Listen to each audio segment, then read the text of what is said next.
This is All Ships Follow Me by Mieke Eerkens. Chapter 9. Hatchet Day. Apeldoorn, the Netherlands, May 5th, 1945. As soon as the war ends, payback begins. The country goes into a period of ferocious vigilante justice they call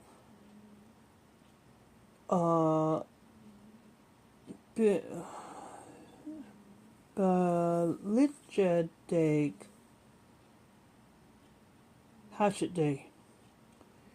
In the months following the liberation of the Netherlands, the Dutch unleash their anger, grief, and resentment on neighbors whom they seem as having been complicit with the Nazis who occupied their cities for years. Nazis kicking indoors in the dark of night with barking German shepherd dogs.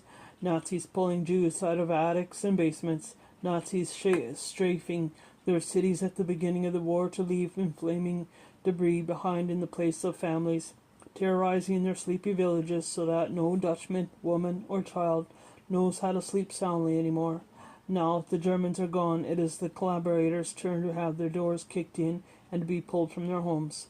On May 10th, before she has even returned to the Netherlands from London, Queen Wilhelmina announces on the radio, "In the liberated Netherlands there will be no more place for traitors. Anyone has anything to do with the Germans during the war is subject to the hatchet. That'll be brought down on them during this period. Nazi sympathizers are arrested as traitors. NSB members are forced to eat feces, tied up and beaten, or shot to death in the street. Female NSB members and the wives of NSB members are sometimes raped. Dutch girls who have become romantically involved with German soldiers billeting in their towns, nicknamed Muffin Maiden or Kraut Girls, get the worst of it in cities throughout the country. They are held down, shaved bald with razors or even hedge clippers, marched through the streets with their hands on their heads and signs hung around their necks that read Kraut Slut or Traitor. While people throw garbage at them, black tar pitch is smeared on their faces. They are jeered at, and few people threw rocks. Kraut lover, they yell. Dirty Kraut whore. The epithet is uttered by children and adults alike. In the many photos documenting these public shaming sessions, the wide smiles of glee on the faces of the people in the crowd are a startling contrast to the vacant faces of the girls being held with guns to their heads. They have the faces of people who have left their bodies. My mother and her family hide in their house, the children crawling under the beds. Whenever they hear knocking on the door, I am struck that both my parents have hidden under their beds. This way, within a year of each other, children terrified of raging vigilantes outside. On April 17th, 1945, the knock at the door they've been fearing comes, and my grandfather is pulled from the house by members of the resistance and marched away with his hands in the air and a gun at his back, while my grandmother pleads and the younger children cry. The city is celebrating Liberation Day, and Canadian troops floats full of dancing people and marching bands parade through the streets. They march my grandfather, along with other NSB members, along the parade route of angry onlookers to the center of Apeldoorn, where he and other suspected collaborators are loaded onto trucks to be sent to detention camp. Then it is quiet until unexpectedly another knock comes on June 21st. This one is a complete shock. I can see my mother standing on the front stoop of her home in Apeldoorn, the house of D. Jacques Thornlin, Hunthorn Lane. It is 1945. She is holding a rag doll. Her thin legs emerge from under a cotton sundress and disappear into a pair of hand-knit socks and a pair of leather sandals. She squints into the sun. Cyclists pass on rusty bicycles with their wooden tires and crane their necks. Else she is crying. Pedestrians gather to watch. Someone shouts an insult. A car drives by slowly. Her three siblings try to comfort her. My grandmother, is being marched out of the house by military policemen with guns. The facts are still fuzzy for my mother. Her memory malleable. She is very little. She speaks slowly, carefully, reluctantly, unlike my father. I remember things being thrown out of the second-story window for us in the 5 minutes my mother was given to prepare. She was throwing things out the window. We didn't know they were going to come at all because my mother wasn't active in the NSB, says my mother now. We sit at the table next to her sewing machine and scraps of fabric, and she drinks tea. The tea I brought back from the Netherlands from this shop where my grandmother always bought it. Extra bergamot. My mother's hair is white silver now, shining brilliantly under the lights.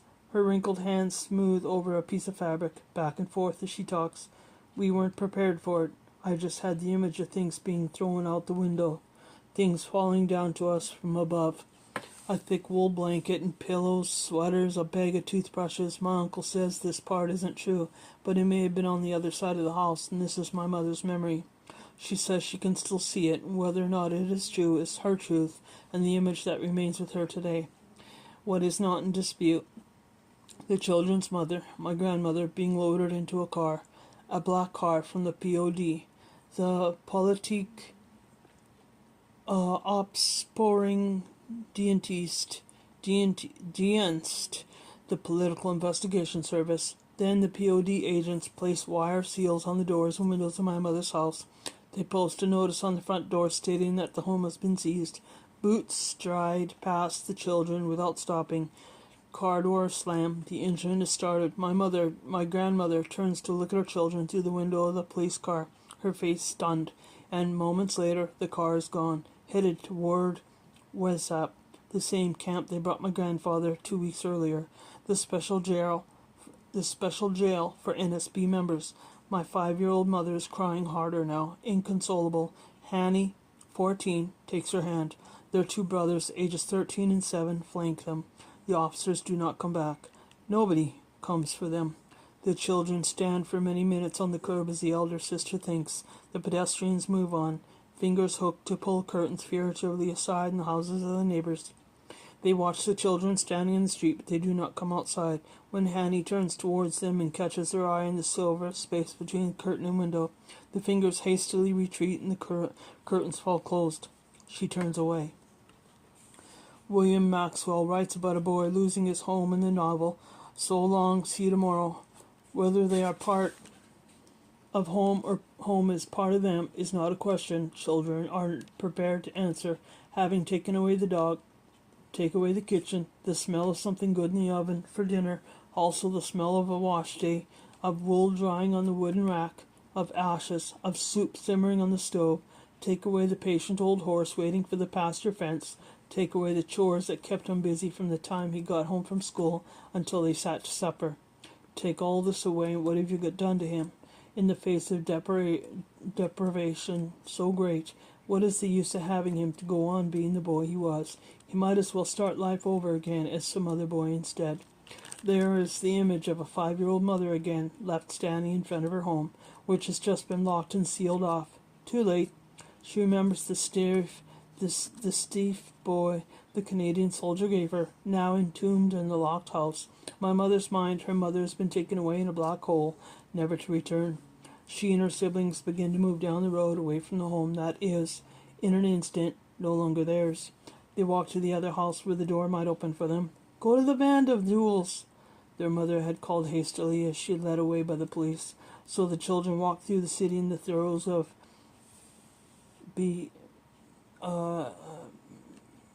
Billet Just Dag, past the shops with signs in the windows that read, "No wigs sold here to women with shaved heads," and keep their eyes on the cracks in the sidewalks, hoping nobody recognized them, heading for the home of the Vandenduels. Unsure if anyone will still be there. Perhaps they have been vanished too, put in handcuffs and taken away. After what feels like a long time walking, but is likely around 30 minutes, they arrived at the home, and Hanny knocks on the door. Else she cowers behind her older sister's skirt, holding on to her leg. They hear footsteps. A curtain is pulled aside and falls shut. Then the footsteps come to the door, and the door of the house opens. Mrs. Vandenduel regards the children, whom she knows quite well. Her face indicates that she already understands the situation. Hanny's voice shakes. She speaks. They've taken Mummy away. She told us to come here. Mrs. Vandendoel brings the children aside and pours hot tea for them.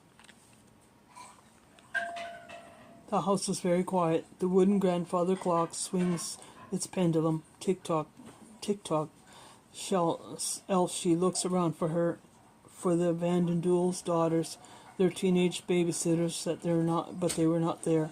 We send the girls to Germany, where they'll be safe, said Mrs. Vanderdoel. But Mr. Vanderdoel was arrested yesterday. Mrs. Vandendoel cannot keep them. She has too many worries about her own family and no money. The next day, Aunt Cat arrives by train, takes himself to her home with Uncle Jan and their kids in Dordrecht. Aunt Cat is a solid woman, a pragmatic workhorse, not prone to sentiment. She herds the children onto the train and sits tensely, hands folded onto her lap, staring out the window at the empty fields that slide past into the train's wake. When they arrive in Dordrecht, a city adjacent to the Rotterdam that is tattered by bombing from the Germans during the war, my mother and her siblings walk from the train station with Aunt Cat and crowd into her tiny house on the dike. It is very small for her 4 children and their 2 cousins. They sleep squeezed together like pencils in a box. As Elsie is falling asleep, she hears arguing downstairs. Aunt Cat's husband shouts, and the words float up through the floorboards. A bunch of NSB children. Be able to show my face? Not a problem. Then Aunt Cat's voice rises. My sister's children. Can't just leave them. This is family. What are we supposed to do? So the exchange goes until Elsie falls asleep and dreams of angry neighbors with hatchets calling over for their heads. When my mother tells me this, her sense of hurt and rejection is palpable. Where my father learned to detach and become wholly self-contained, my mother's entire adulthood had been defined by a raw desire to belong somewhere, with others, to be wanted, to be home. I heard them fighting, she says. I've her aunt and uncle. He was a member of the resistance, and he had a reputation to protect. He couldn't have NSP children in his home. They told us they didn't have room for us, and it wasn't just because of the lack of space. They also didn't want us because we were fout. Wrong. Documents of my grandfather's trial dossier that I read in the National Archives seemed to support my mother's memory. There were letters to the Ministry of Justice from Jan complaining about her brother-in-law's political mistakes and being saddled with a bunch of unwanted NSP children, pressured by his wife to take care of my mother and her siblings, but wanting to be rid of them and angry about the position it puts him in. He requests that his brother-in-law be released immediately in these letters, in that hopes that you, in recognition of my own family, which played no part nor participated in the stupidity of my brother-in-law, yet is now the dupe, will offer you cooperation in my request and hopefully can offer me an expedient and positive response. When the request is denied, Uncle Jan wins the battle in the little house on the dike. The NSB children, Aunt Cat's nephews and nieces and nephews, must go. The next day, Aunt Cat is very quiet as she places a piece of bread on the plate before each child. She doesn't look at them and they eat in silence. Finally, she says, I'm afraid this house is too small for all of us. You will have to find another solution. In the afternoon, she is gone for several hours. When she returns, she is holding a paper from the Rennet Home for Child Welfare. It is the 3rd time Elsie has been rejected from a home in a few months. Shortly thereafter, Aunt Cat brings Elsie and her siblings to the Rennet Home, a large building with 2 wings to house NSB children whose parents have gone to jail. Boys and girls left in the wake of the mistakes of their parents and the swift retribution of the country. All across the Netherlands there are institutions like this, filled with the thousands of offspring of the fout. I'll come to visit, Aunt Cat says. I promise. The woman from the home smiles at the children. She takes Elsie's hand. You'll be in the little children's wing. Elsie looks to her older sisters with big eyes. Aunt Cat crouches down. Be a good girl, Elsie, she says. Don't make any trouble. And Elsie doesn't make any trouble. She makes it her duty never to make any trouble again. She is absolutely silent as the lady from the children's home leads her down the hallway, away from her siblings and Aunt Ket, who is waving bye-bye. NSB members like my grandparents are sent to jails in the same Nazi camps in the Netherlands where the Jews had been interned during the war, the most famous of which was Westerbork. Because there were so many of them, an estimated 120,000 to 180,000 accused collaborators. Some of them spent years awaiting trial. A handful of them don't make it that long, as Hatchet Day didn't end outside the camps, and a number of the NSBers being held for trial are killed inside the camps. In 2012, the remains of 9 people were dug up in the woods outside of Westerbork, and these bodies belonged not to Jews, but to the NSBers held there after the war. More bodies are believed to be buried there, though it is not known how many. In an article in the Dutch newspaper Trouw reporting on the 2012 discovery, Helen Grevers, a researcher at the Netherlands Institute for War Documentation, wrote, "It was always known that there must have been bodies buried out somewhere. The Ministry of Justice has never made a secret of that. There probably is also some documentation of it, only it has long been unknown where exactly the graves are." Shame breeds silence. Many of the NSB members refused to speak about their experiences after the war, and my grandparents were no different, stating that it was a closed chapter they never wanted to talk about again. I searched the internet for any information about what my grandparents might have experienced during this post-war period and their subsequent detention. I find a very old film online of the liberation of Apeldoorn, which includes the rounding up of the NSBers. I pause the film to study the grainy faces of the figures who walk with their hands up, at gunpoint, through a gauntlet of celebrating Dutch citizens. As a soundtrack to these images of arrests and public shaming, cheerful marching band music plays, which, out of context of the era, seems perverse.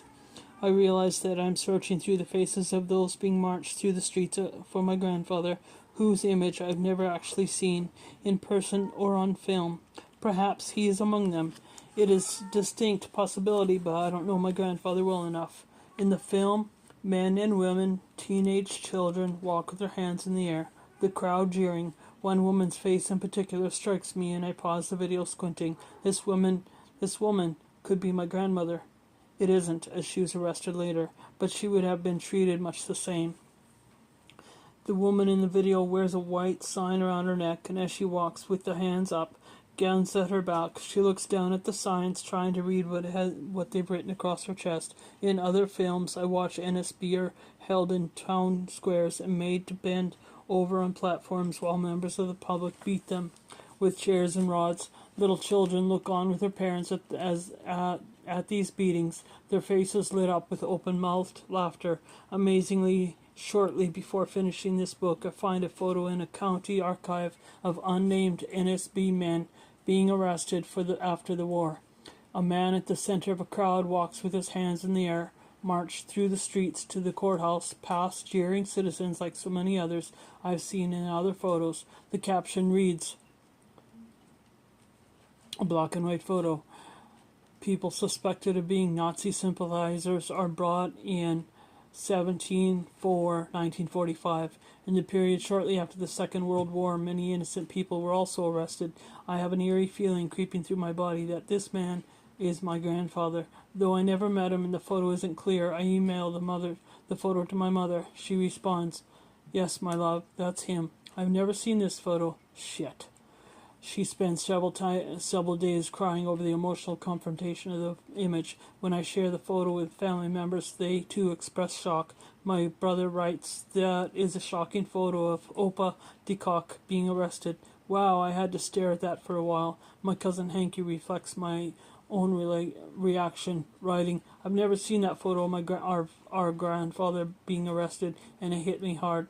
For me, it's suddenly visual evidence of our family history, to which shame, guilt, and question marks are attached. With the abrupt end to the war, it is difficult for people to re-establish a harmonious and orderly society with collaborators of the enemy living next door. People cannot simply go back to life as normal without anger and pain about their neighbors' actions pervades, and with the vacuum of a clear operational government left in the wake of the German retreat from positions of authority, it's absolute mayhem. The government realizes that they need to bring in collaborators sooner rather than later before they are murdered in the streets and in their homes. Because of the haste, they don't have time to vet any case. They round up everybody who is suspected of having any connection at all to the Nazis or the NSB, no matter how big the link. This includes instances of mistaken identity. In a letter he sent to my father's family in Indonesia after the war, my father's uncle in the Netherlands wrote, "Delightful to see how the NSBers were rounded up and the Krauts interned. This reflects the predominant sentiment in the population. These people will be sent to the former Nazi camps in the Netherlands, and because there are so many, they will be forced to build their own camps." Other videos I find show NSBers erecting the barbed wire fences for their own imprisonment, as the government hasn't even had time to prepare for this massive influx of prisoners. They'll stay interned in these camps, some for half a year or more, until these cases can be brought at a tribunal. The conditions in many of the camps are horrendous. Prisoners in these camps aren't able to wash, sleep on straw and unheated horse stables, and are underfed. Toilets are holes in the ground. In one camp, Harskamp, 150 prisoners died of starvation, and Harskamp is the only camp where the government conducted any official inquiry. 4 years after the fact, in 1949 and 50, after a former prisoner published a pamphlet about his experience there. At the time, the abuses in the camps were largely ignored, and the research of journalist Koos Groen, as presented in his book on NSB families, Wrong and No Good, suggests that a minimum of 1,000 NSB members died in this period after the war in the detention camps, with their deaths left largely uninvestigated. His research includes a study of 178 accounts of interned NSBers in the National Archives that indicate that the conditions of all the camps were equally miserable and included systematic abuse, systematic starvation, and a high incidence of sexual harassment. Why did these abuses go overlooked for years by the public and the Dutch government? According to an article by Netherlands Institute for War Documentation employee Johan Hoewink ten Kate in the Dutch Airline history newspaper, prisoners are tortured and beaten bloody. Guards empty the contents of their latrines on their heads, but the Dutch public doesn't want to hear about the abuses in camps for forte. Dutch collaborators have broken the national solidarity during the war and for what they needed to be punished. From a political social perspective, the trials and punishment of wrong Dutch citizens were effective in the extreme. From a humanitarian perspective, the arrests and internment of wrong Dutch citizens was a catastrophe. It is disappointing to me as I try to piece together my family story about that my grandparents were so affected by their internment that they absolutely refused to ever speak of their experience after the war. Specifically, when I consider the things I have read about these camps, I think my grandmother must have been deeply traumatized, especially given her complete lack of involvement in the politics that put her there. To be identified as a verrader, a traitor, someone foot wrong when her worst defense was being married to a man who may have been these things, must have felt like a betrayal. And because she doesn't exist as an individual in the record of this history, due to her silence on the issue, I project onto her the other narratives that I read, filling in the vacuum of information that her shame left in the family history. This is largely unique as I read over and over in the words of NSB children that their parents refuse to speak of what happened to them as well. The stories we are left with, the only ones that make it into the history books, become the mismatched pieces we jam into the gaps of our family puzzles. They don't complete the picture, but they're better than empty spaces. In a video, a woman who has the young adult daughter of an NSB member arrested along with her parents speaks about being put into a group of prisoners who are the daughters of NSB appointed town mayors. She was forced to walk with these women in a circle as they were hit with sticks and hoses. Are you sorry? The guards yelled as they hit the young women. No, we said, because there wasn't anything we could have done about it. They hit us everywhere. They felt we had deserved it, says the woman. In our book, From Traitors to Good Patriots, Helen Grevers quotes a camp guard in an NSB internment camp in Velp. Why we hit the interiors, I don't know. The early days of liberation was an abnormal time and chaos. Such behavior towards the political delinquents found its roots mainly in the effects of the liberation excitement which we were experiencing, through which we couldn't fully understand the consequences. Practically all the guards were in that state of mind that we hit the political delinquents. It is complete confusion as the NSB members were flooding into camps and prisons throughout the country. Thousands upon thousands, among them my grandfather. They cram into the barracks, stack themselves into the bunk beds if they were lucky. The rest of them sleep on straw on the ground. For the NSBers west of Westerbork, in the barracks right next to them lie dozens of Jewish people who were saved in the nick of time before their transport to Auschwitz and Dachau that hadn't yet been repatriated. Many of these survivors had nowhere to go, so they stay in the camps where they get a bed and food and time to make plans. Once again, as after the false alarm of Mad Tuesday, Jewish internees and NSBers mingle inside the camps, but this time their statuses were switched. The Jews finally free and the NSBers prisoners. Our Jewish survivor wrote to family members.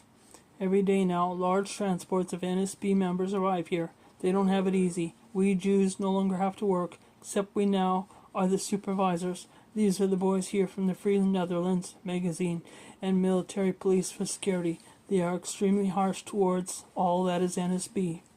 There are not enough guards, and a handful of the Jews who have been liberated only days earlier are now offered jobs as guards.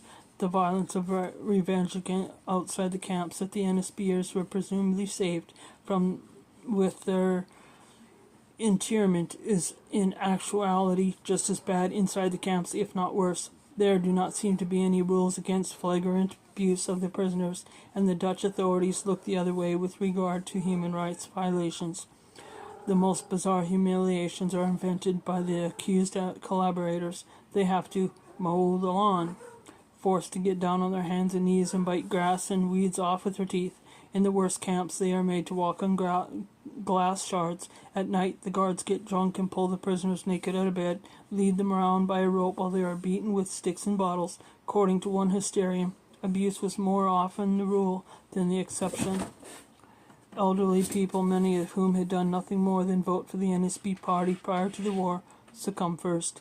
Meanwhile, 6 months or more go by before those accused get a hearing before a judge. Some of them are innocent, including a woman who, like my grandmother, has never been active in the NSB, but happened to be married to a member. The human rights abuses they suffered are waved away as irrelevant by the Dutch authorities because if they had been released, they would have been murdered. Aside from the conditions in the camp, I imagine that for my grandparents, and especially my grandmother, not being able to see their children is the greatest difficulty of their internment. My grandmother gets a letter in the camp from her sister telling her that the children have been taken to the children's home.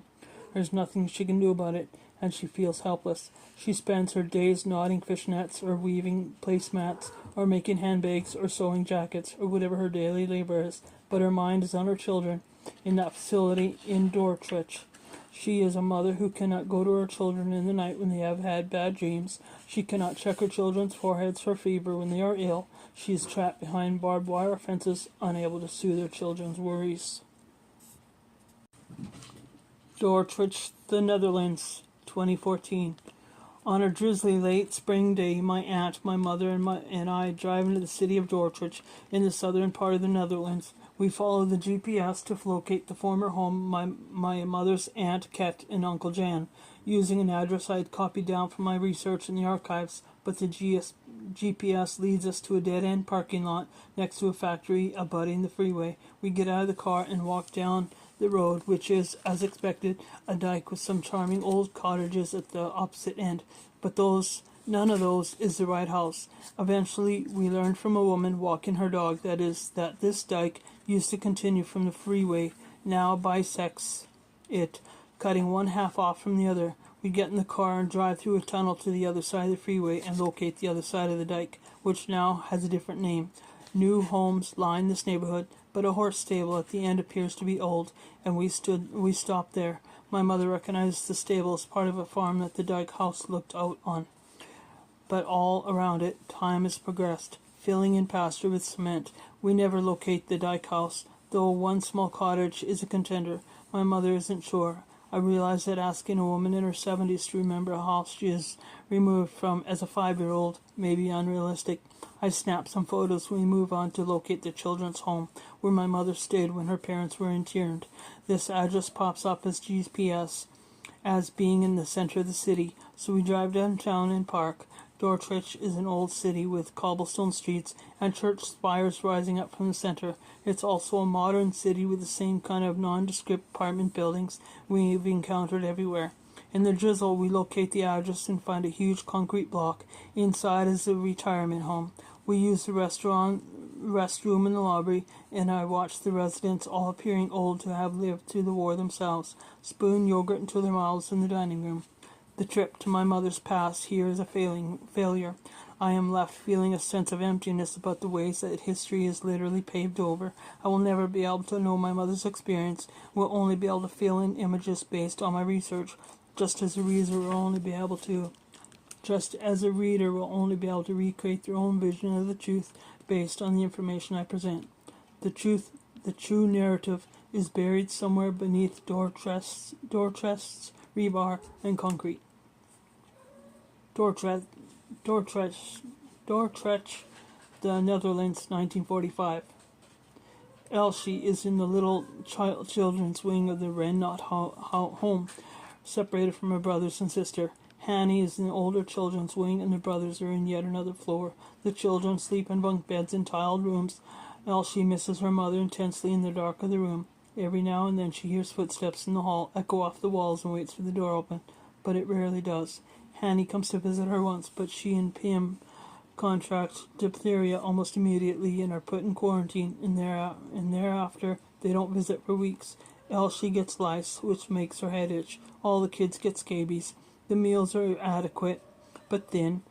Elsie watches the staff of the home slather butter on their bread in front of the children, who aren't afforded these luxuries, and she is envious. She loves butter. It has been a long time since she tasted it. Elsie is ill almost constantly in the home, probably due to anxiety. Her stomach is in knots, and she has intestinal issues that put her in the sick ward more often than she is in her assigned room. Her sleep is restless, punctuated by nightmares, and one night she tosses in her top bunk. She rolls completely off the mattress and drops to the concrete floor below. She lands on her side and her face smacks the floor, causing it to swell and turn shades of black and purple. After that, one of the women who works in the home takes pity on their bruised 6-year-old and begins to take her home with her to her house outside the city on the weekends, at Anike's house. Elsie gets to play outside with the dog and watch the chickens catch beetles in their dirt outside their coop. There she gets a soft-boiled egg at breakfast with a tiny spoon just for her, and a bedtime story and a kiss on the forehead before sleeping on the soft cotton sheets.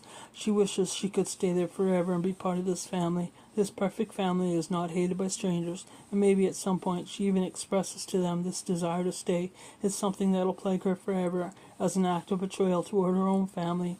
All week long at the children's home, she waits for Friday to come so she can go home with Mieke. But after some time, maybe Elsie sort of forgets that she ever had another mother and father. Anike's family is a tiny sliver of normalcy in the fear-laced loneliness of being 6 years old and separated from your parents and siblings, rejected by your aunt and uncle, resented by your community as the child of people who were fault. For maybe there is something inherently fault with being born to that family. In June 1946, my grandmother finally has her trial and is found not guilty of active treason, though she is found not guilty of being an NSB member and loses her right to vote. She is released from the camp, as are nearly 100,000 other people for whom there is insufficient evidence to warrant a conviction for treason. She may not be guilty of more than signing her name on a form once years before the war, but the mark is already on her as an NSBer, and the punishment has already been delivered. All the family's possessions are gone. My grandfather's assets have been frozen, and his bank account is now controlled by the state, which pays his bills via a state-appointed accountant. His salary, pension, and benefits have been revoked. Still, the bills roll in and go to collection when the accountant doesn't pay them. Know what you think. But I am not a bad person, and I wish to take my children out of here. So it is that a few days later, Hanny, Pim, Bert, and Elsie are retrieved from their respective wings, and their mother walks out of the Renault home for child welfare in Dorche with her 4 children, an overwhelming sense of complete uncertainty about what to do now. End of 9.